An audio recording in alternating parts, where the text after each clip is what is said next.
अरे तुम कहाँ जा रही हो? लेकिन जाना ही क्यों है? ये कोई वक्त है जाने का? वापस कब तक आओगी? ये सारी चीज़ें अक्सर हमें सुनने को मिल जाती हैं, लेकिन सवाल ये है कि आखिर ये सब सुनने को मिलता ही क्यों है? नमस्कार, मैं हिमांशु जांगेड़ आपका स्वागत करता हूँ Himanshu's podcast and Giggle restaurant present her story powered by Abhikriti foundation and सप्रास फिल्म्स।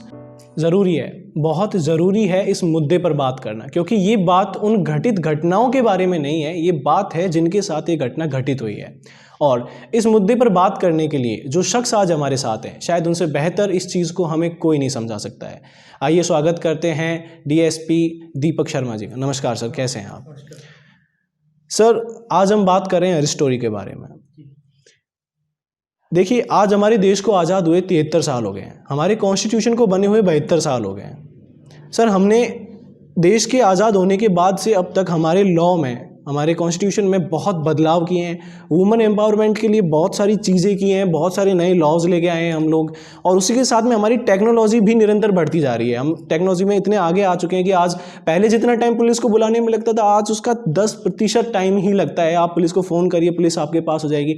संसाधन बहुत हो गए हैं, सारी चीज़ें बहुत ईजी हो चुकी है। आज हर चीज़ को दिखाने का तरीका बदल चुका है।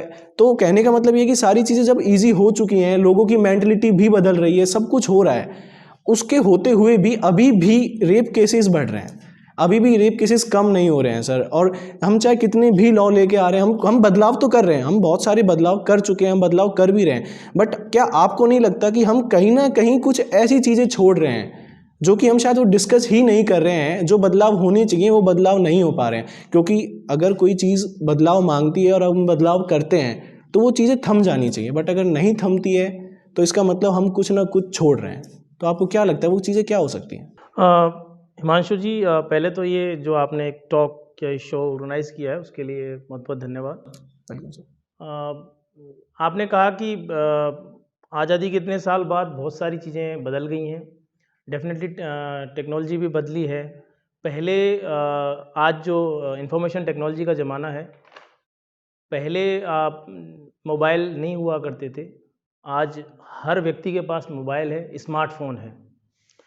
तो स्मार्टफ़ोन होने की वजह से डेफ़िनेटली जो एक्सेस है पुलिस तक वो बढ़ी है। लेकिन जो चीज़ें टेक्नोलॉजी जिस तरीके से एक्सेस को बढ़ा रही है, उसी तरीके से वो क्राइम को भी बढ़ाने में कहीं न कहीं वो भी भागीदार है। तो जो आपने बात कही कि कहीं कुछ रह रहा है, कहीं कुछ छूट रहा है, मैं भी इस बात को एज़ पुलिसमैन और as a father, as a brother या एज़ अ फैमिली मैन मैं भी मानता हूँ कहीं न कहीं कुछ न कुछ ये छूट रहा है। और ये जो छूटने वाली बात है, ये कहीं न कहीं जो मैं कहता हूँ, लास्ट मैं शुरू में इस बात को कह रहा हूँ, लास्ट में मैं बात कहूँगा, एक एटीट्यूड शिफ्ट की ज़रूरत है। तो वो जब तक एटीट्यूड शिफ्ट नहीं होगा, तब तक चीज़ें चेंज नहीं होंगी। चाहे हम ये कितना भी हमारा जो ये ह्यूमन रिसोर्सेज बढ़ जाएँ, कितनी भी हमारी ये टेक्नोलॉजी आगे चली जाए, क्योंकि यूज़ करने वाले हम ही हैं। बिल्कुल। क्राइम करने वाले भी हम हैं, प्रिवेंट करने वाले भी हम हैं। तो ये जो चीज़ है, ये तभी हो पाएगी जब एटीट्यूड शिफ्ट होगा। तो इसमें थोड़ा समय लगेगा। देखिए सर, मैं एक केस के बारे में बात करता हूँ जो कि शायद मैंने अभी आपसे डिस्कस किया था कि एक लड़की के साथ में उसी के घर में उसी के भाई द्वारा उसे मोलेस्टेट किया गया। सर, कहा जाता है कि कोई भी इंसान, एक लड़की ही नहीं, कोई औरत ही नहीं, कोई भी इंसान अपने घर में सबसे ज़्यादा सुरक्षित होता है। और सर, जब ऐसी घटनाएं हमारे चारों ओर घटित हो रही हैं कि एक लड़की को उसके घर में मोलेस्टेट किया जा रहा है, तो इन भयावह चीज़ों के बारे में आपकी क्या राय है? आपको क्या लगता है कि इन चीज़ों को कैसे रोका जा सकता है? हिमांशु जी, मैं एक छोटा-सा एक फिगर मैं आपको बताना चाहूँगा। हमारे देश में जो सबसे बड़ी संस्था जो इन क्राइम्स को रिकॉर्ड करती है, उसे एनसीआरबी कहते हैं, नेशनल क्राइम रिकॉर्ड ब्यूरो। उसी तरीके से राजस्थान में भी स्टेट क्राइम रिकॉर्ड ब्यूरो है। उसके फिगर्स जो होते हैं वो ऑथोरिटेटिव माने जाते हैं, ऑथेंटिक माने जाते हैं। मैं एक छोटा सा फिगर आपको दूंगा। लास्ट ईयर 2019 में अराउंड 26,000 केसेस ऑफ पॉक्सो, जो आपने नाम सुना होगा, पॉक्सो जो protection of child from sexual offences, ये एक एक्ट आया 2012 में, जो आप बात कर रहे थे।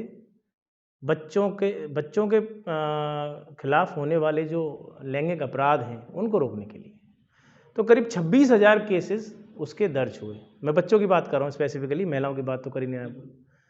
उन 26,000 जो उनके पॉक्सो के केसेस थे जिनमें सेक्सुअल ऑफेंस हुआ, चाहे वो मोलेस्टेशन हो चाहे वो रेप हो, उनमें से 24,000 से अधिक, मोर देन 24,000 केसेस में जो ऑफेंडर था, जिसको हम हमारी भाषा में मुलजिम कहते हैं, वो उनका कोई नोन था, कोई रिलेटिव था, कोई फैमिली फ्रेंड था या फ्रेंड था। इट मीन्स कि उनमें से कुछ लोग वो भी थे जो उनके ब्लड रिलेटिव थे, सगे संबंधी थे, जिनसे उनका खून का रिश्ता था। अब वो खून का रिश्ता कहीं तक भी जा सकता है। वो जैसे वो उनका कोई चाचा भी हो सकता है, वो उनका मामा भी हो सकता है, वो उनका भाई भी हो सकता है और उनका बाप भी हो सकता है। तो ये जो चीज़ें हैं जो आपने अभी उठाई कि भाई घर में ही बच्चे या घर में ही कोई महिला सुरक्षित नहीं है, तो मैं हर आपके सवाल पे एक ही जवाब दूंगा कि एक एटीट्यूड शिफ्ट की ज़रूरत है। क्योंकि माँ बाप से ज़्यादा तो ये कहते हैं कि भाई ये कहा जाता है कि यदि हम भगवान को देखते हैं तो माँ बाप में देखते हैं। तो हमारे पास ऐसे भी केसेस आते हैं और जिनमें से कुछ केसेस सच्चे भी होते हैं जहाँ की जो ऑफेंडर है, सेक्सुअल ऑफेंडर है, वो उस लड़की का फादर है। और लड़की नहीं, ये पॉक्सो जो है वो लड़के और लड़की दोनों को कवर करता है। ये children, it's not specially for female child, it's for both male and female child, दोनों को ही कवर करता है। तो ऐसा नहीं है कि हिंसा जो ये जो सेक्सुअल ऑफेंस की बात कर रहे हैं वो केवल लड़कियों के साथ ही हो रही है, बल्कि वो लड़कों के साथ यानी छोटे बच्चों के साथ भी हो रही है और घर में भी हो रही है। और इसकी सबसे जो भयावह बात, अलार्मिंग जो बात, वो ये है कि इनमें से अधिकतर केसेस पुलिस के पास आ ही नहीं रहे। बहुत कम केसेस हैं जो कि पुलिस के पास आ रहे हैं।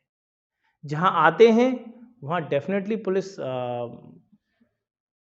इफेक्टिव एक्शन लेती है। अभी कल की ही बात है, कल एक बहुत ही छोटी बच्ची के साथ एक इस तरीका केस आया जो कि उसके ही क्लोज रिलेटिव थे। हमने तुरंत एक्शन लेते हुए और उसमें कार्रवाई करी। आगे भी जैसे जैसे आते हैं हम ऐसे ऐसे कार्रवाई करते हैं। लेकिन सबसे बड़ी जो समस्या है, जो प्रॉब्लम है, वो प्रॉब्लम, ये तो just tip of the iceberg है। जो 90% जो कहते हैं ना आइसबर्ग का जो नीचे होता है, तो वो ये है कि लोग हमारे पास आते ही नहीं। उसके लिए आप जैसे टॉक शो जो भी हैं या स्कूलों में जो अवेयरनेस प्रोग्राम चलाए जाते हैं या रैलियाँ वगैरह निकाली जाती हैं, इनका बड़ा ही इम्पोर्टेंट वो है कि भाई ये इस बात के लिए लोगों को अवेयर किया जाए कि जैसा भी ऑफेंस हो इस तरीके का, इसको तुरंत बताया जाए। कम से कम यदि पुलिस में ना बताया जाए तो अपने घर के जो और बड़े लोग हैं, जैसे कि मान लो यदि आपके कोई सगा संबंधी कोई कुछ कर रहा है तो आप अपने पेरेंट्स को बताएं। यदि स्कूल में कोई टीचर कर रहा है तो आपने घर पे आके अपने बताएं। तो जब तक आप बताओगे नहीं, हो सकता है कि कहते हैं निप इन द बड, यदि हम किसी प्रॉब्लम को शुरू में ही ख़त्म करने की कोशिश करेंगे तो वो ख़त्म हो जाएगी। लेकिन यदि हमने उसको ये डिले करते गए या अवॉइड करते गए, है ना, जैसे कि शुतुरमुर्ग होता है ना, शुतुरमुर्ग के सामने कोई समस्या आती है तो क्या करता है कि ज़मीन में अपना गर्दन गड़ा लेता है, घुसा लेता है ना। वो सोचता है कि भाई खतरा टल गया, लेकिन ये खतरा टलता नहीं है, ये खतरा बढ़ता जाता है। तो यदि शुरू में यदि किसी बच्चे के साथ में ऐसा हो रहा है तो वो बताए। अब वो तो बताएगा नहीं, इसके लिए सबसे इम्पोर्टेंट बात यह है कि जो मदर फादर हैं या जो भी उसके गार्जियन हैं, इन केस कोई यदि किसी के मदर फादर हैं नहीं, तो जो भी गार्जियन हैं वो गार्जियन उससे बिल्कुल एक ऐसा फ्रेंडली एक रिलेशन रखें उससे, जिससे कि बच्चा कम से कम इस तरह की बात आके उसको बताए। वो उसको बार बार ये बताएं कि बेटा स्कूल में तेरे से, या बेटी स्कूल में तेरे साथ कुछ ऐसा हो रहा हो, या ट्यूशन पे तुम जाते हो वहाँ कुछ ऐसा हो रहा हो, या इवन कहीं किसी दोस्त के यहाँ गए तुम वहाँ ऐसा कुछ हो रहा हो। गुड टच और बैड टच, डेफिनेटली हाँ, जो आपने लिया गुड टच और बैड टच के बारे में आप उसको बताएं। तो जब तक आप अपने घर वालों को, अपने पेरेंट्स को बताओगे नहीं, तब तक आप नहीं समझ पाओगे सिचुएशन को, और वो सिचुएशन बढ़ती चली जाती है। तो डेफिनेटली ये जो मैं एटीट्यूड शिफ्ट की बात कर रहा था ना, तो ये एटीट्यूड शिफ्ट की बहुत ज़्यादा ज़रूरत है कि हम हमारे बच्चों से खासकर ऐसा संबंध, दोस्ताना संबंध रखें कि वो हमें आके सारी बात बता सके। क्योंकि जब तक वो हमें नहीं बताएंगे तब तक हमें कैसे पता चलेगा, और वो सिचुएशन बढ़ती जाएगी और एक दिन सिचुएशन इतनी ज़्यादा ख़राब हो जाएगी कि फिर कई सारी चीज़ें, जैसे में सुसाइड भी आता है, डिप्रेशन भी आता है, और वो वहाँ तक पहुँच जाएगी। सर अभी हमने एक बात की, आपने बताया कि स्कूल्स में इन चीज़ों के बारे में अवेयरनेस प्रोग्राम चलाने चाहिए। तो मतलब हम पेरेंट्स के लिए तो चीज़ें हम कर रहे हैं, पेरेंट्स के लिए चीज़ें ओके, वो चीज़ें हम बिल्कुल मानते हैं कि पेरेंट्स को ये चीज़ें समझानी चाहिए, बच्चों से वो करना चाहिए। लेकिन अगर दूसरे छोर पर अगर हम बात करें कि अवेयरनेस प्रोग्राम चलाने चाहिए, तो किस किस तरह के अवेयरनेस प्रोग्राम हम चला सकते हैं, लाइक हम क्या कर सकते हैं इस फील्ड में? देखिए, मेरा ये मानना है कि एक बच्चा जो होता है वो हफ्ते में 6 दिन स्कूल जाता है, और उन 6 दिनों में वो यदि स्कूल की बात करें तो एटलीस्ट 6 आवर्स वो एवरेज स्कूल में, यदि वो किसी बस से या ऑटो से जा रहा है तो और एक घंटा 1 आवर और लगा लीजिए। तो यदि वो ट्यूशन जा रहा है तो और भी लगा दीजिए। तो ऑलमोस्ट 1/3 ऑफ हिज और हर लाइफ, 1/3 हिस्सा, जब तक वो 12th में पढ़ता है, और 12th में पास होने की एवरेज एज 17 to 18 ईयर्स या 16 ईयर्स होती है ना।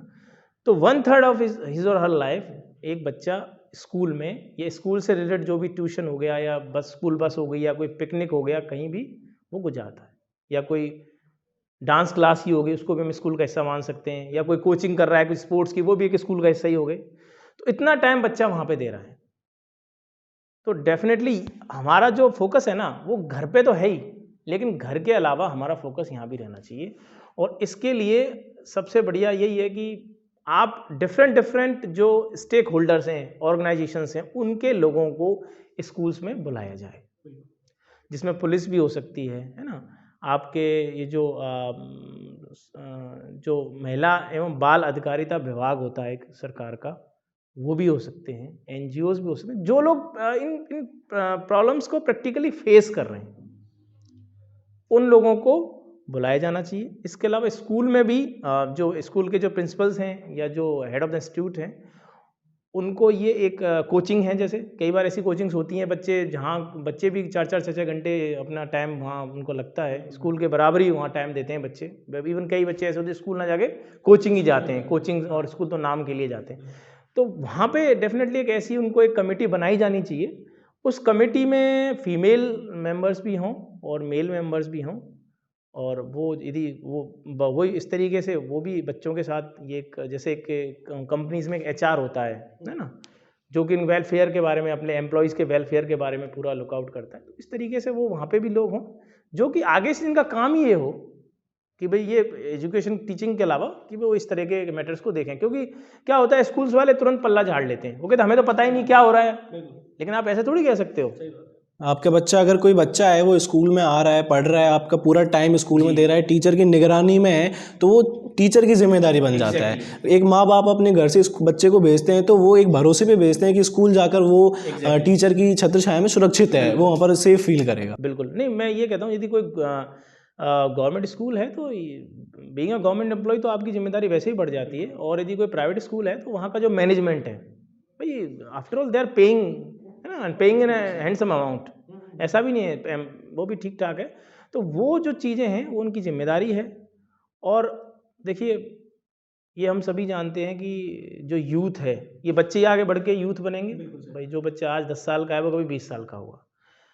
कोई भी देश उतना उन्नत और उतना डेवलप और उतना कहते हैं प्रॉस्परस रिच होता है, उतना हेल्दी होता है, जितना उस देश का यूथ या उस देश के बच्चे होते हैं। तो ये जो एक चीज़ है ना, ये भी एक हिंड्रेंस है, ये भी एक प्रॉब्लम एरिया है, जिसको कि देखा जाना बहुत ज़्यादा ज़रूरी है। और भी बहुत सारी चीज़ें हैं, आप बच्चों के न्यूट्रिशन की बात भी कर सकते हैं, आप बच्चों के एजुकेशन की बात भी करते हैं, लेकिन साथ में जो सेक्सुअल ऑफेंस वाली जो बात है, ये भी बच्चों की लाइफ में एक बहुत बड़ा, खासकर मेल चाइल्ड के लिए तो कम है, लेकिन फीमेल चाइल्ड के लिए ज़्यादा है ये इशू। तो ये चीज़ें भी, ये हमारी एक मॉरल रिस्पॉन्सिबिलिटी है कि भाई हम इस चीज़ को देखें, और धीरे धीरे डेफिनेटली अवेयरनेस अब आ रही है। मेरा ये मानना है कि आने वाले टाइम में और भी ज़्यादा अवेयरनेस आएगी। सर, मैं ये एक चीज़ हम यहीं पे ख़त्म करते हैं अवेयरनेस के बारे में। अभी मैं आपको एक दूसरे मुद्दे पे लेके आना चाहता हूँ। Sir government of India has band adult websites. Recently उन्होंने कुछ टाइम पहले वो सारी चीज़ें की है। वो बैन होने के बाद में हमारी मूवीज़ को सेंसर करने के लिए एक सेंसर बोर्ड है, लेकिन उसके बाद में जैसे ही लॉकडाउन हुआ या फिर पहले से भी चीज़ें हो रही हैं कि एक वेब सीरीज़, एक ऑनलाइन प्लेटफॉर्म जो शोज़ को दिखाने का है वो काफ़ी आ रहा है। और सर जितना आप देखोगे या फिर जितना भी अगर हम उसको ऑब्जर्व करें, उसमें बहुत ज़्यादा एडल्टनेस दिखाई जा रही है, बहुत ज़्यादा उन चीज़ों को एक्सप्लोर किया जाता है, रिलेशंस को एक बहुत गलत तरीके से रिप्रेजेंट किया जाता है वहाँ पे। और सर उन सारी चीज़ों पर कोई सेंसर बोर्ड नहीं है, उन सारी चीज़ों को सेंसर करने के लिए कोई है ही नहीं वहाँ पे। एक्चुअली प्रॉब्लम यहाँ से शुरू होती है कि अब अगर वो चीज़ को कोई बच्चा देखता है, क्योंकि ऑब्वियसली वो अपना पल्ला झाड़ देते हैं, इससे कि हमने तो एक स्टार्टिंग में नोटिफिकेशन दिया है कि आप 18 साल से कम के उम्र के बच्चों को दिखाओ ही मत, लेकिन अगर किसी बच्चे के पास में फ़ोन है, वो देख रहा है, हम उसे रोक तो सकते नहीं है। और अगर कोई बच्चा ऐसा कंटेंट देखता है, उसके माइंड पे एक इफ़ेक्ट पड़ता है और ऐसी चीज़ों को फिर वो आगे तक जाके वो चीज़ें असर करती है। क्योंकि जो बच्चा, आप अगर किसी चीज़ को पढ़ते हैं और अगर आप किसी मूवी को देखते हैं, तो आपको मूवी की देखी हुई चीज़ें याद रहेंगी, ना कि आपको पढ़ी हुई चीज़ें। तो उसी तरह से ऑनलाइन कंटेंट में जो चीज़ें बच्चे देखते हैं, या फिर बच्चे ही क्या, हमारी उम्र के लोग या फिर हमसे बड़े लोग जो भी हैं, वो जो उस चीज़ को देखते हैं उसका एक माइंड पे इफ़ेक्ट पड़ता है, वो लोगों के बीच में एक अलग तरीके के रिलेशंस में खटास पैदा करता है, और वो जो हम जिस सेफ्टी के बारे में बात कर रहे हैं उसको तार तार करता है वो एक चीज़। तो आपको क्या लगता है कि वो चीज़ें कितना जिम्मेदार हैं एक इन चीज़ों पर? देखिए, एज अ पुलिस ऑफिसर मैं तो बिल्कुल मानता हूँ, जो आपकी बात से मैं सहमत हूँ, एग्री करता हूँ। ये जो ओवर द टॉप, ये जो नया प्लेटफॉर्म आया है, इसमें सेंसर बोर्ड का अभी तक कुछ भी कोई रूल्स एंड रेगुलेशंस अभी इन्होंने नहीं माने हैं। आज ही मैं अखबार में पढ़ रहा था, न्यूज़पेपर में, कि कुछ गवर्नमेंट इनको अब under the ease of censor board इनको लेने वाली है, कंट्रोल में लेने वाली है। डेफिनेटली लॉकडाउन में सभी लोगों ने, खास इन जो OTT प्लेटफॉर्म पे लोगों ने मूवीज़ और जो भी इनके वेब शोज़ हैं वो देखे हैं। और हर चीज़ के प्रोज एंड कॉन्स होते हैं। तो डेफिनेटली इसका एक नुकसान ये रहा है, जो आपने सही बिल्कुल एक मुद्दा उठाया, कि इसमें कई सारी इस तरह की चीज़ें इसमें दिखाई जा रही हैं इस तरीके की, जिनसे कि एक नेगेटिव मैसेज एक जा रहा है। खासकर जो क्लोज रिलेशंस में उन्होंने जिस तरीके के कई सारी वेब सीरीज़ में जो चीज़ें दिखाई गई हैं, जिनमें क्लोज रिलेशंस, फैमिली रिलेशंस में को जिस तरीके से उन्हें डिस्ट्रॉय उसमें दिखाया करा गया है, उससे एक नेगेटिव इम्पैक्ट पड़ा है। बिल्कुल। तो एज अ पुलिसमैन तो I am totally against all these. हाँ, हाँ, यदि आप एक क्रिएटिव, एक आर्टिस्ट की तरह से देखोगे, तो एक आर्टिस्ट कह सकता है कि भाई एक आर्टिस्ट को फ्रीडम है। लेकिन यहाँ पे मैं एक व्यू मेरा ये है कि मूवीज़ कह लो, सिनेमा कह लो, ये नया जो प्लेटफॉर्म आया है, वेब सीरीज़ वगैरह, जो सोसाइटी है उससे ये वेब सीरीज़ कहीं ना कहीं इफेक्ट प्रभावित होती हैं, और वाइस वर्सा भी होता है कि इन वेब सीरीज़ से सोसाइटी भी प्रभावित होती है। हम ऐसा नहीं कह सकते कि भाई बिल्कुल ही अनछुआ रहता है। हाँ, वेब सीरीज़, कोई भी डायरेक्टर वेब सीरीज़ वही बनाएगा जो कि वहाँ के लोग देखना चाहेंगे, डेफिनेटली वही बनाएगा। लेकिन उसको देख के कई लोग ऐसे भी होते हैं जो उसको देख के उसकी नकल करते हैं। तो मेरा यही मानना है इसमें, बिल्कुल मैं तो वेरी कैटेगोरिकल अबाउट इट, कि भाई इन पे जैसे सेंसर बोर्ड होता है ऐसे फिल्मों पे या अदर जो भी टेलीसोप्स पे है, इन पे भी सेंसर बोर्ड बिल्कुल अप्लाई होना चाहिए। और जो उनमें वायलेंस दिखाया जा रहा है या जो नहीं होना चाहिए, सेंसर बोर्ड को लगता है ये गलत है, तो वो बिल्कुल इनमें से वो सीन्स वगैरह जो है वो एडिट होनी चाहिए, कट होनी चाहिए। एक अच्छा मैसेज समाज में जाना चाहिए। मैं मॉरलिटी की बात नहीं कर रहा, मैं मॉरलिटी की बात नहीं कर रहा कि मॉरलिटी के नाम पे आप बिल्कुल चीज़ों को ख़त्म कर दो, लेकिन कहीं ना कहीं बैलेंस भी होना ज़रूरी है। हमें ये भी देखना है कि कहीं ये चीज़ हार्मफुल तो नहीं है। पहले जिस तरह से चीज़ों को दिखाया जाता था, या फिर जो चीज़ें एक्चुअल में, सर सारी चीज़ें इंपॉर्टेंट हैं, बिल्कुल सही बात है कि हर एक क्रिएटिव अगर कोई पर्सन है उसके अकॉर्डिंग वो सारी चीज़ें इंपॉर्टेंट है, सारी सब अपनी जगह पे सही है। बट आजकल जो सिनेरियो चल रहा है, क्योंकि स्टार्टिंग में जो चीज़ें चली थी वो इतनी इफेक्टिव नहीं थी, बट जो आज का एक सिनेरियो बन चुका है पिछले कुछ टाइम से, क्योंकि OTT प्लेटफॉर्म इस टाइम पे हायर पीक पे है इस टाइम पे, और इस पीक टाइम में जो सिनेरियो बन चुका है वो बहुत ख़राब है, वो बदलना चाहिए। और वो किस तरह से बदला जा सकता है? पहले तो क्या था, सभी लोग एक साथ टेलीविज़न पे कोई भी चीज़ देखते थे। तो टेलीविज़न पे देखने पे तो ये होता था कि भाई इस घर के सारे लोग देख रहे हैं, यदि कुछ ऐसा आ भी रहा है तो घर वाले देखने भी नहीं देते थे या तो, और इवन जो चैनल्स थे वो भी उसको एडिट कर देते थे क्योंकि पूरी फैमिली उस चीज़ को देख रही है। अब इसकी जो सबसे बड़ी जो समस्या ये है कि कोई भी बंदा उसको अकेला देखता है। मोबाइल आपके हाथ में है, आप रात को 1 बजे 2 बजे आप उसको देख रहे हो, बच्चे आपके सो गए, आपके घर वाले माता पिता आपके सो गए, आप उस समय पे आप उसको देख रहे हो। तो एक टाइमिंग भी ऐसा होता है, बिल्कुल मैं आपको साइकोलॉजिकली ये बात बताना चाहता हूँ। एक तो आप टाइमिंग पे ऐसे पे देख रहे हो उसको, फिर आप चीज़ ऐसी देख रहे हो, मतलब एक तो टाइम खराब है और फिर आप वल्गर चीज़ें या ऑब्जेक्शनेबल या ऑब्सीन कंटेंट आप देख रहे हो। तो दोनों ही चीज़ें ऐसी हो गई जो कि नेगेटिव इम्पैक्ट, इनसे कोई पॉजिटिव तो इम्पैक्ट पड़ता नहीं। मेरा तो कैटेगरी में बताया आपको बिल्कुल क्लियर कट है कि ये तो सब नेगेटिव चीज़ें हैं। तो ये चीज़ें डेफिनेटली इस पर कहीं ना कहीं इन पर एक एडिट होने की या रिव्यू होने की ज़रूरत है। और मैंने आपको कहा ना कि टेक्नोलॉजी जो आपने शुरू में जो आपने बात कही थी कि भाई इतनी टेक्नोलॉजी बढ़ गई, तो ये जैसे बून और बेन 2 चीज़ें होती हैं, अभिशाप और वरदान। तो ये एक बेन है, ये अभिशाप है टेक्नोलॉजी का। मैं आगे और बताऊंगा आपको कि अभी हाल ही में हमारे यहाँ बहुत सारे केसेस एलोपमेंट के, लड़कियों के भागने के हो रहे हैं। बहुत सारे केसेस हो रहे हैं जिनमें कि लड़कियां अक्सर चली जाती हैं और ज़्यादातर लड़कियों की जो एज है वो बिलो 18 ईयर्स है। कौन सी एज है? बड़ी टेंडर एज होती है, 16 to 18 ईयर्स।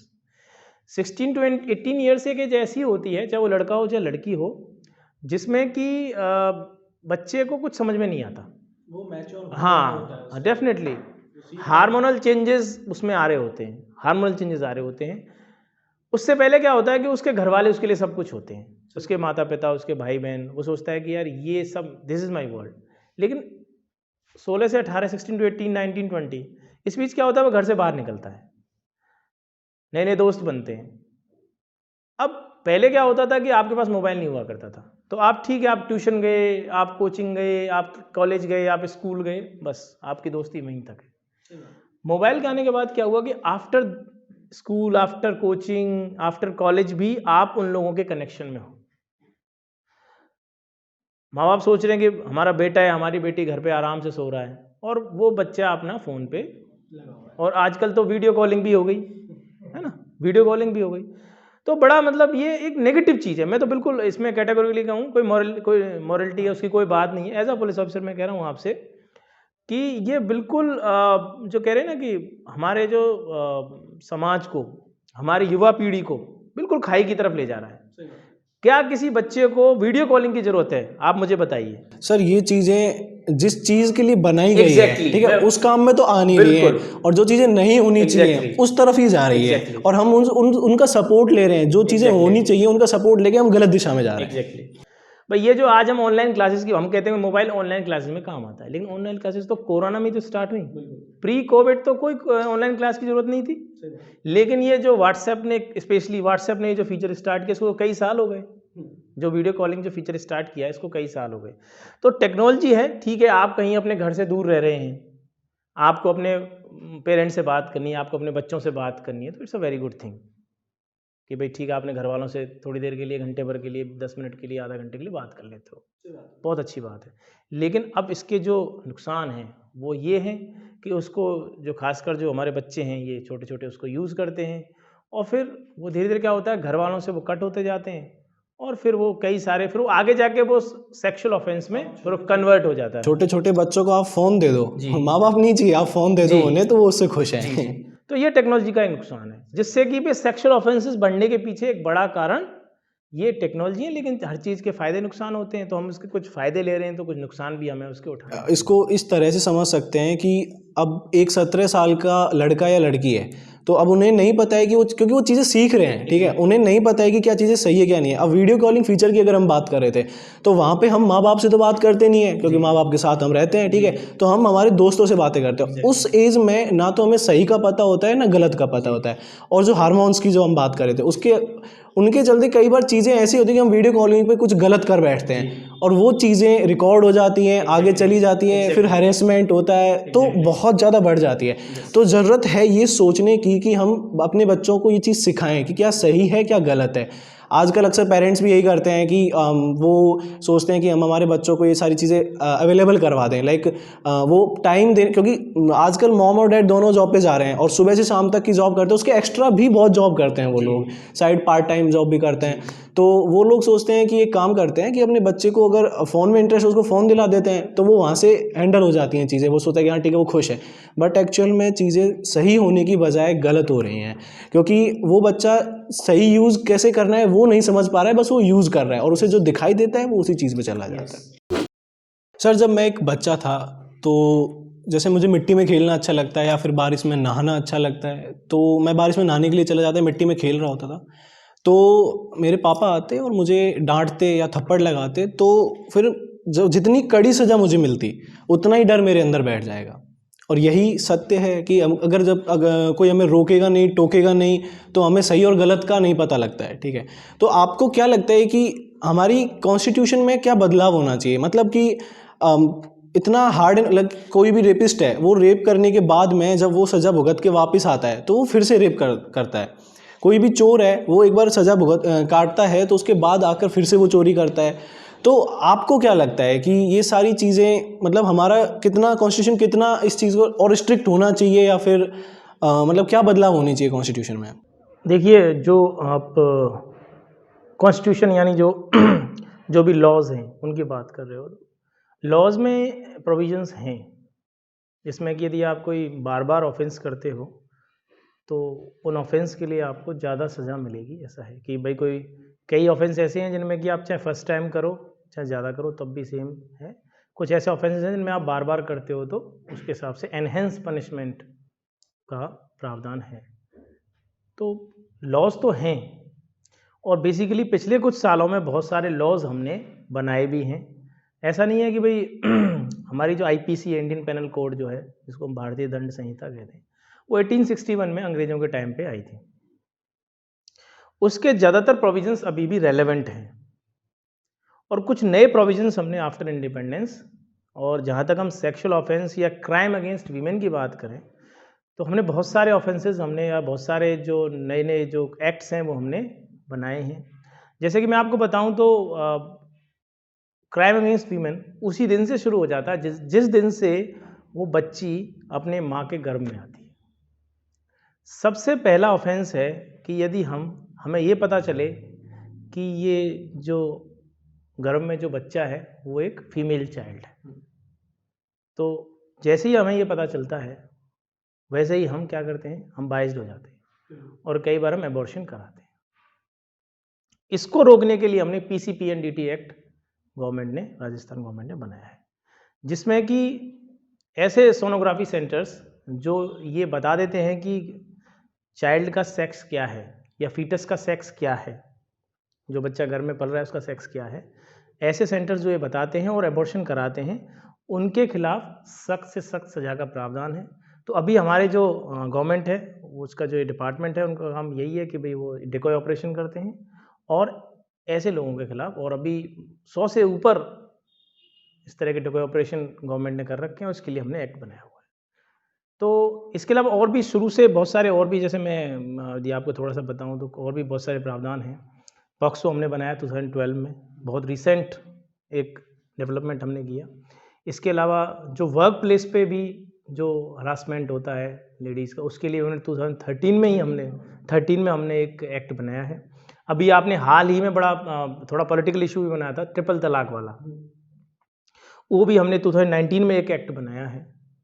तो ऐसा नहीं है कि हम एक्ट नहीं बना रहे, हम जैसे जैसे ज़रूरत पड़ती जा रही है, जैसे जैसे हमें लग रहा है कि भाई इसके लिए कोई स्पेशल एक्ट बनाने की ज़रूरत है, पहले भी एक्ट थे लेकिन ऐसा लगता है कि स्पेशल एक्ट, जैसे कि अभी अभी हमने रेपिस्ट के लिए यदि रेप विद डेथ हो जाए कि बच्चे का रेप और डेथ भी, तो उसके लिए हमने कैपिटल पनिशमेंट या फांसी की सज़ा का हमने अभी अभी प्रावधान 2018 में हमने किया है। तो स्पेशली तो बहुत सारे ऐसे एक्ट हैं जो थे और बहुत सारे ऐसे एक्ट हैं जो हमने नए बनाए हैं और पुराने एक्ट्स में हमने अमेंडमेंट किए हैं, उनको we have given them more teeth, हमने उनको और कड़ा सख्त बनाया है।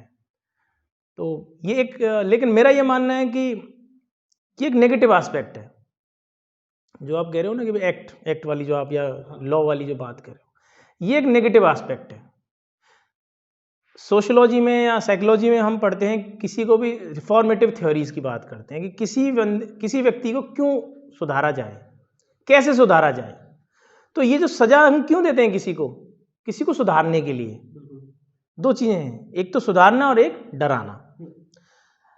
आज मुझे पता है कि यदि मैं ये गलत काम करूंगा तो ये मुझे सजा मिलेगी, तो ये तो हो गया डराना। और यदि मैंने कुछ गलत काम कर दिया और उसके लिए मुझे सजा मिली तो ये हो गया सुधारना, पनिशमेंट देके।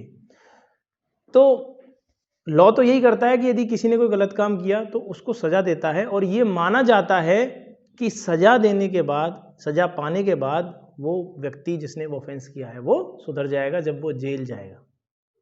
ठीक है। अब एक एस्पेक्ट वो जेल वाला भी होता है, वहां उसको किस तरह का एनवायरनमेंट मिले। जेल में जाने के बाद वो बंदा सुधर के आता है कि और बिगड़ के आता है, एक एस्पेक्ट वो भी है, क्योंकि लॉ के साथ हमें ये चीज भी देखनी पड़ेगी। हमने कानून तो बना दिया, हमने सजा भी दे दी उसको, कई सारे एस्पेक्ट होते हैं। पुलिस तक आना, पुलिस में आने के बाद कानून अदालत तक जाना, अदालत में ट्रायल होना, ट्रायल में सजा मिलना या छूटना। कई बार ऐसा होता है कि पुलिस तो उसको गिरफ्तार करके चालान कर देती है उसका, लेकिन अदालत में वो छूट जाता है, बरी हो जाता है, एक्विटल हो जाता है। चलो अदालत से भी उसको कन्विक्शन हो गया, फिर वो जेल जाता है।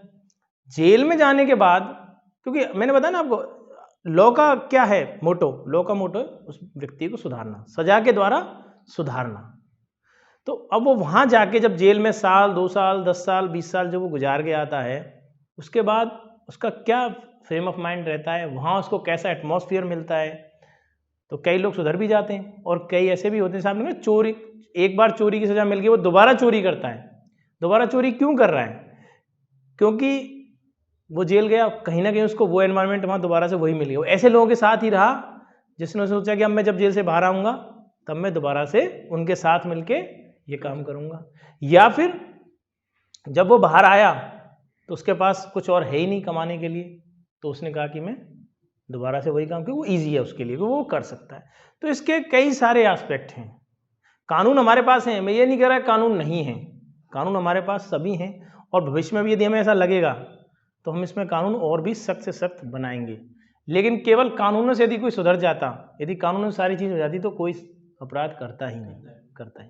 सर रेप के लिए कितनी सजा है? मतलब अगर कोई रेप करता है या फिर ऐसी चीज़ें होती हैं, मॉलेस्टेशन के लिए कितनी सजा है, रेप के लिए कितनी सजा है, या फिर डाउरी जैसी चीज़ें होती हैं तो उनके लिए कितनी सजा है? देखिए कानून एक कॉमन सेंस है, कॉमन सेंस की बात है कानून।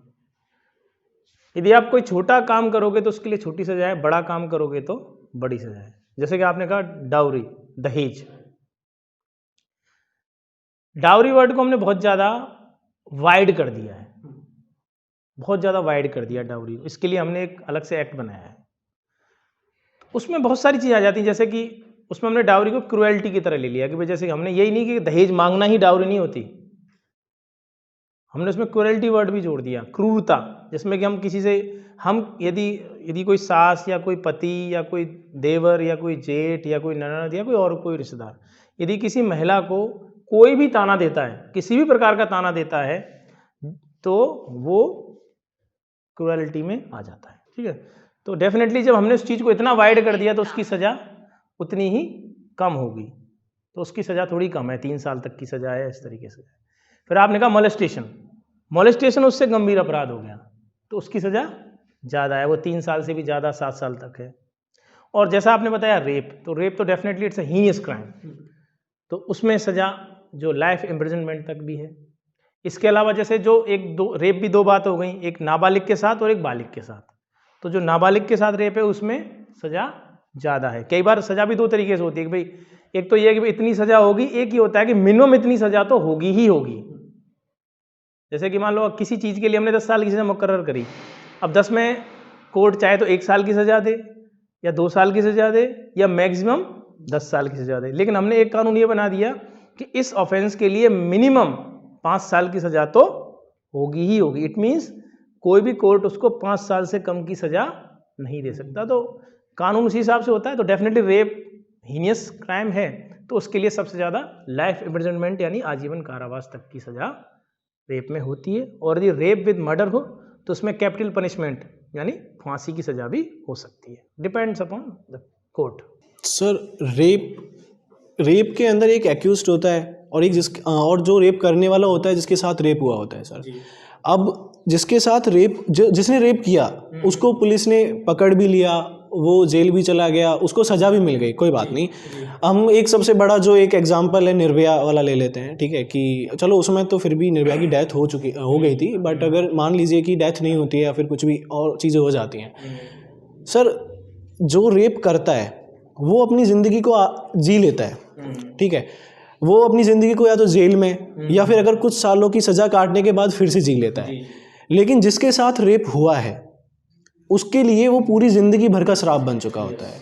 तो रेप चाहे छोटा हो या बड़ा हो, रेप होता है, क्योंकि उसमें ज़िंदगी जिसके साथ हुआ है उसकी ख़राब होती है। जैसा कि हमारा टॉपिक है, इट्स नॉट अबाउट हिस्ट्री, जो चीज़ें हो चुकी हैं वो चीज़ें, इट्स अबाउट हर स्टोरी। जिसके साथ हुआ है उसके साथ वो आप बीती हो जाती है, वो ज़िंदगी भर उसके जहन में बैठ जाता है। एक जो रेप कर रहा है वो आगे कहीं ना कहीं अपनी ज़िंदगी को, जैसा आप बता रहे कि वो सुधार सकता है, चीज़ें जा सकती है, लेकिन जिसके साथ हुआ है वो अपनी ज़िंदगी कैसे सुधारेगा, उसके लिए तो मतलब क्या आपको नहीं लगता है कि रेप के लिए जो भी रेप है चाहे छोटा हो या बड़ा हो, अब जो नाबालिग वाली जो सिचुएशन है वो अलग हो जाती है, बाकी उसके अलावा जो एक्यूज होते हैं, जो नाबालिग नहीं होते हैं, जो उनसे बड़े लोग हैं, उनके लिए कोई बहुत कड़ी सज़ा होनी चाहिए, जैसा कि हम बता रहे हैं कि death of warrant of death निकलता है। देखो, दो चीज़ें आपने कही, एक तो कही जो रेप सर्वाइवर है, जिसके साथ रेप हुआ है, डेफिनेटली एक बहुत बड़ा ट्रॉमा है, एक बहुत बड़ा सदमा है ये एक किसी भी महिला के लिए कि भाई जिसके साथ रेप होता है, दोबारा मुख्य धारा में आना, दोबारा पहले जैसी नॉर्मल लाइफ जीना उसके लिए बड़ा ही मुश्किल होता है, कठिन होता है। इसमें मैं फिर वही बात कहूँगा कि जो उसके घर वाले हैं, जो उसके फैमिली मेम्बर्स हैं, जो नियर एंड डियर हैं, उनका बड़ा इंपॉर्टेंट रोल होता है कि वो उसको इस ट्रॉमा से बाहर निकालें। जहाँ तक गवर्नमेंट की बात करी जाए,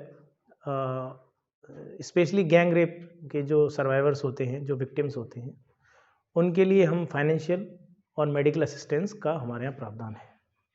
इसके अलावा जो गैंग रेप में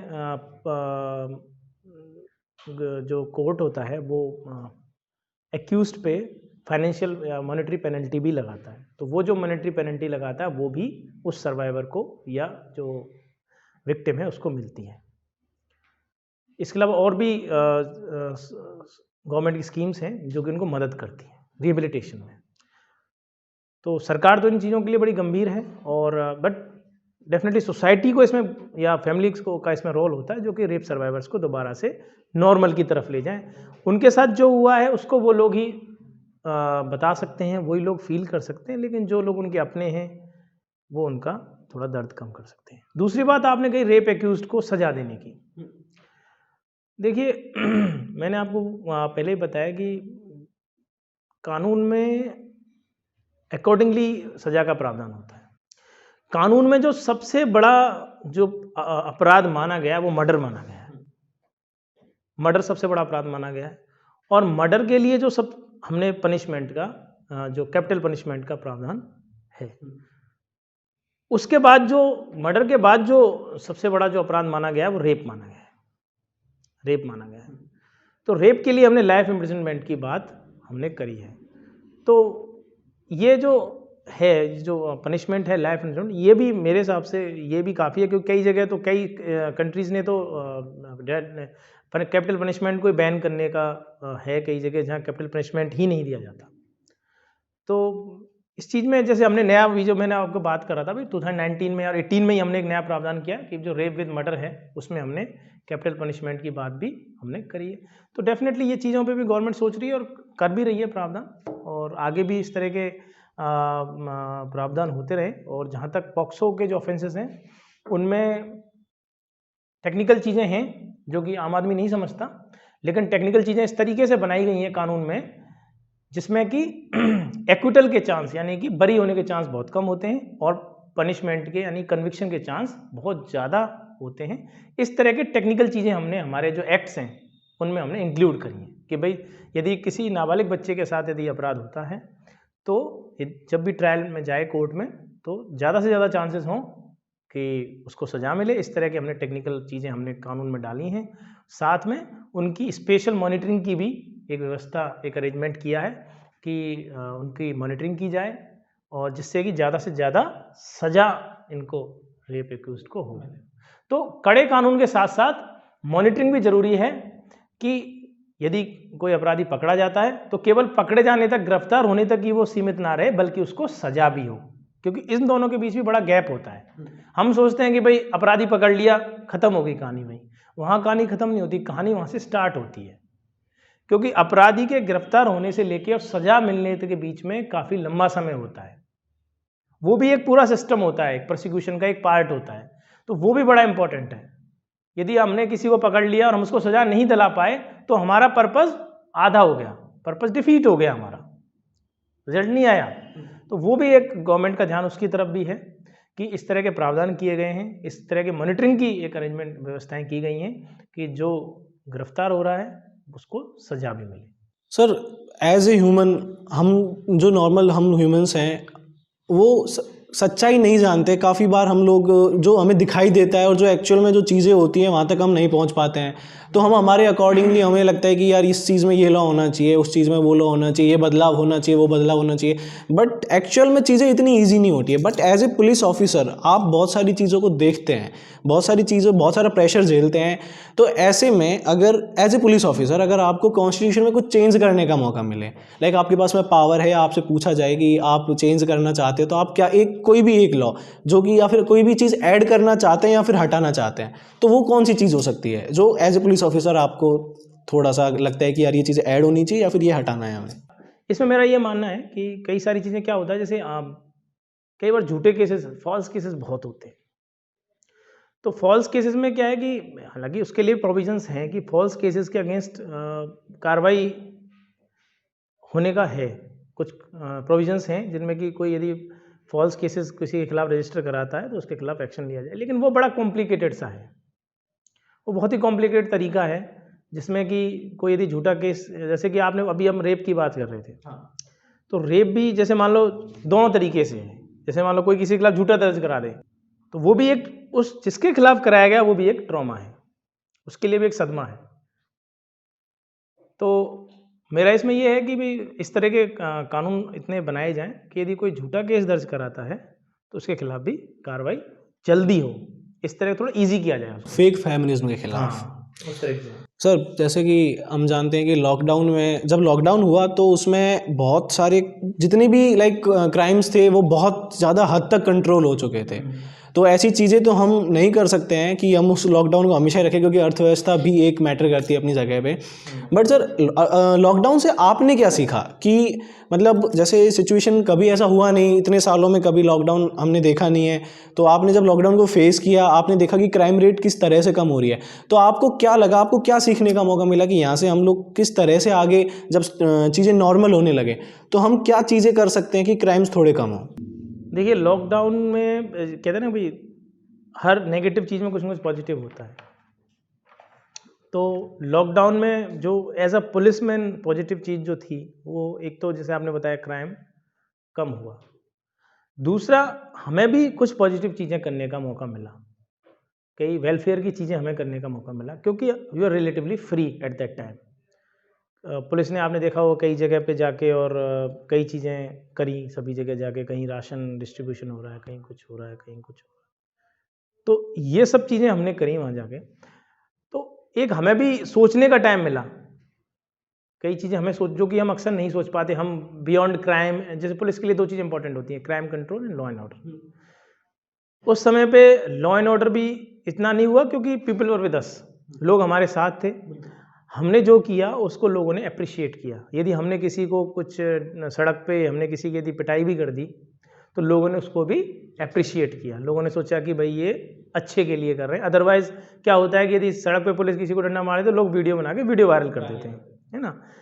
वीडियो लोगों ने तब भी वायरल किए, लेकिन उनके पीछे कैप्शन ये होता था कि भाई पुलिस क्राइम को कंट्रोल करने के लिए सब कुछ कर रही है। तो उसको ऊपर तक भी जो हमारे उच्चाधिकारी हैं या उन्होंने उसको बड़े पॉजिटिव सेंस में लिया कि भाई people are happy with this, कि भाई लोग पुलिस पिटाई कर रही है। तो ये सब चीज़ें हमें ये सीखने को मिला कि भाई जनता आपके साथ दे, यदि जनता के बीच आपकी छवि अच्छी हो तो आप बहुत सारी चीज़ें कर सकते हो। तो एक इमेज सुधारने का हमें एक बहुत अच्छा मौका मिला। और ये भी क्या भाई हम यदि जनता के लिए कुछ करेंगे, पॉजिटिव करेंगे, तो डेफिनेटली जनता हमारा साथ देगी। तो ये एक बहुत बड़ा हमारे लिए एक लर्निंग पॉइंट था। और लोगों के साथ हम जुड़े, एक कनेक्शन जो होता है ना, जनरली क्या होती है कि लोग पुलिस से दूर ही रहते हैं, आम आदमी पुलिस से दूर रहता है, तो काफ़ी सारे लोगों के साथ हमें जुड़ने का मौका मिला, सीखने का मौका मिला, एक पॉजिटिव चीज़ हमने सीखी वहाँ से। सर, अभिकृति एनजीओ तो नहीं, लेकिन अभिकृति फाउंडेशन जो है वो एक चीज़ इनिशिएट करना चाहता है, जो जिसके बारे में अभी हमने आपसे बात भी की थी थोड़ी देर पहले, कि विभीषण मूवमेंट। तो उसके बारे में आप लोगों को क्या बताना चाहते हैं कि विभीषण मूवमेंट एक्चुअली है क्या, वो क्या समझाना चाहते हैं विभीषण मूवमेंट के थ्रू? देखिए, जो अभी बात कर रहे थे हम कनेक्शन की, कम्युनिकेशन की, पुलिस के और लोगों के बीच कम्युनिकेशन हालांकि रिलेटिवली आज से 20-30 साल पहले की बात करें तो बढ़ा है। आज हम खुद जाके लोगों के बीच जाके बात करते हैं। हमने कई सारे कंसेप्ट जिसमें CLG है, कम्युनिटी लाइजनिंग ग्रुप है, हमने पुलिस मित्र भी बनाए हैं, हमने ग्राम रक्षक, अभी नया एक कंसेप्ट आया इसमें हमने ग्राम रक्षकों की भी। विभीषण मूवमेंट से मतलब ये है कि भाई लोगों के बीच और पुलिस के बीच एक कनेक्शन हो, कम्युनिकेशन हो। हमारा बहुत सारा काम जनता आसान बना सकती है, जैसे कि इन्फॉर्मेशन, टाइमली इन्फॉर्मेशन हमें मिले। कई बार क्या होते हैं कि लोग ये सोचते हैं कि यदि हम इन्फॉर्मेशन देंगे तो पुलिस कहीं हमसे ही 100 सवाल ना पूछे, कहीं हमें ही सस्पेक्ट ना मान ले। इसलिए हम क्या करते हैं, कई बार सोचते हैं कि यार हम क्यों दें ये। मेरा आपके माध्यम से मैं सभी लोगों से ये कहना चाहता हूँ कि भाई यदि आपको कोई भी इन्फॉर्मेशन आपके पास हो, जेन्युइन इन्फॉर्मेशन है, आप कोई क्राइम होते हुए देखें, कोई एक्सीडेंट हो जाए कहीं, आप तुरंत इसकी सूचना पुलिस को दें, 100 नंबर पे दें, या फिर आजकल तो सभी के पास स्मार्टफोन है, यदि 100 नंबर नहीं मिल रहा तो लोकल पुलिस स्टेशन का नंबर आप इजीली स्मार्टफोन में तुरंत आपको टाइप करना है, बस लोकल पुलिस स्टेशन का नंबर आप, या कंट्रोल रूम का नंबर, डिस्ट्रिक्ट कंट्रोल रूम का नंबर आपको इजीली इंटरनेट पे विदिन अ मिनट आपको मिल जाएगा। आप वहाँ से लें और आप तुरंत कॉल करें, कम से कम आप। और एज अ सिटीजन, एक नागरिक होने के नाते ये आपका कर्तव्य भी है। नागरिक होने के नाते अपने कुछ अधिकार हैं तो कुछ, जैसे कि आप भी कॉन्स्टिट्यूशन की बात कर रहे थे, हमारे कुछ फंडामेंटल राइट्स हैं तो हमारी कुछ फंडामेंटल ड्यूटीज़ भी हैं। तो ये this is one of the duties कि भाई यदि हम कोई क्राइम कमिट होता हुआ देख रहे हैं, या हमारे सामने कोई एक्सीडेंट हो गया, या कुछ और हमने कुछ ऐसा लगा जिसमें कि इन्फॉर्मेशन देना ज़रूरी है, तो डेफिनेटली हम पहले तो हम ये बहाना मार सकते थे कि हमारे पास तो नंबर नहीं है, लेकिन आज हमारे पास सारे नंबर हैं, 100 नंबर तो है ही पुलिस का। यदि मान लो 100 नंबर किसी वजह से नहीं मिल पाए, कई बार इस तरह की कंप्लेंट आती हैं, मैं बड़ा प्रैक्टिकल बात कर रहा हूँ, तो आप आराम से अपने स्मार्टफोन पे, सभी के पास स्मार्टफोन है आजकल, ज़्यादातर लोगों के पास स्मार्टफोन से तुरंत आप अपना डिस्ट्रिक्ट कंट्रोल रूम का नंबर लीजिए या लोकल पुलिस स्टेशन नंबर लीजिए, एंड यू कॉल देम। ठीक, आप एक जिम्मेदार नागरिक होने का कर्तव्य निभाइए। आप डिस्ट्रिक्ट कंट्रोल रूम को बता दीजिए कि भाई ठीक है, आप हमारी आइडेंटिटी में, I don't want to disclose my identity, तो ठीक है, वो आपका आइडेंटिटी भी डिस्क्लोज नहीं होगी और सूचना भी पहुँच जाएगी।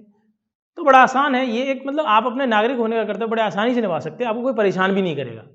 तो ये आपके ऊपर है कि आपको चीज़ों को कैसे करना है। सर, जब एक बच्चा पैदा होता है तो उसे कौन सिखाता है कि उसे सांस लेनी है?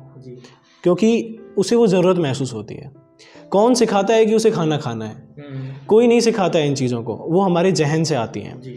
उसी तरह से हमारे जहन से भविष्य में ये आना चाहिए कि गर्ल्स सेफ्टी की बातें ना हो। हम बातें ही क्यों कर रहे हैं? ये हमारी सबसे बड़ी गलती है कि आज हम यहाँ पर बैठ के इस टॉपिक के बारे में बात कर रहे हैं। ऐसा नहीं होना चाहिए, चीज़ें इस तरह से होनी चाहिए। हमें शायद हम बदलाव ला पाएँ इन चीज़ों के थ्रू, और मेरे हिसाब से शायद आपसे बेहतर इस चीज़ को कोई अच्छे से नहीं समझा सकता था। Thank you so much sir, आप यहाँ पर आए, आपने हमसे बात की, आपने लोगों को एक मैसेज दिया, और आशा करते हैं कि लोगों में इस चीज़ से कुछ बदलाव आए और भविष्य में एक ऐसा वक्त आए जहाँ पर शायद हम ये टॉपिक डिस्कस ही ना कर रहे हों। और यही हमारा उद्देश्य है कि आगे चीज़ें सही हो जाएं, बैलेंस्ड हो जाएं, और जो क्राइम्स हैं वो घट जाएं। और एक्चुअल में ज़िंदगी बहुत खूबसूरत है सर, उस ज़िंदगी को जीना सीखिए। लोगों से बस यही कहना है कि आप ज़िंदगी को जीना सीखिए, क्योंकि हम क्राइम्स करते हैं, ठीक है, ये सारी चीज़ें होती हैं, ये एक सोच का फ़र्क हो जाता है। हम नहीं सोच पाते हैं ढंग से, चीज़ें हम नहीं कर पाते हैं, तो उसका फ़र्क हो जाता है। बाकी ज़िंदगी बहुत खूबसूरत है, आप तरीके से जिए, आप सही तरीके से जिए।